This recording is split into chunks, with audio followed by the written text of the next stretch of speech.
യുദ്ധത്തിൽ മരിച്ചു വീണ തൻ്റെ ചങ്ങാതിയുടെ മൃതദേഹം എടുക്കുവാൻ 8 മണിവരെ കാത്തിരുന്നൊരു പട്ടാളക്കാരൻ്റെ കഥയുണ്ട്.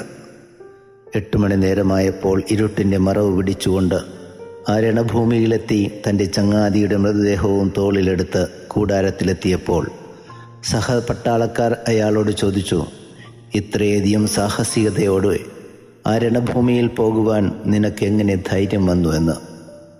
ആ പട്ടാളക്കാരൻ പറഞ്ഞു, 8 മണി നേരം വരെ ഞാൻ കാത്തിരുന്നു. കാരണം 8 മണിക്കാണ് എൻ്റെ അമ്മ എനിക്ക് വേണ്ടി പ്രത്യേകമായി പ്രാർത്ഥിക്കുന്ന സമയം. ആ സമയത്ത് ലോകം മുഴുവനും എനിക്കെതിരെ നിന്നാലും ഒന്നും സംഭവിക്കുകയില്ല എന്ന്. പ്രിയരെ, നമുക്ക് വേണ്ടി പ്രാർത്ഥനയുടെ കരങ്ങളുയർത്തുന്ന ചിലരൊക്കെയുണ്ട്. അതുകൊണ്ടാണ് മരണത്തിൻ്റെ നിഴൽ വീണ താഴ്വരയിലൂടെ നമ്മൾ നടന്നു പോകുമ്പോഴും യാതൊരനർത്ഥവും നമുക്ക് സംഭവിക്കാത്തത്. God bless you.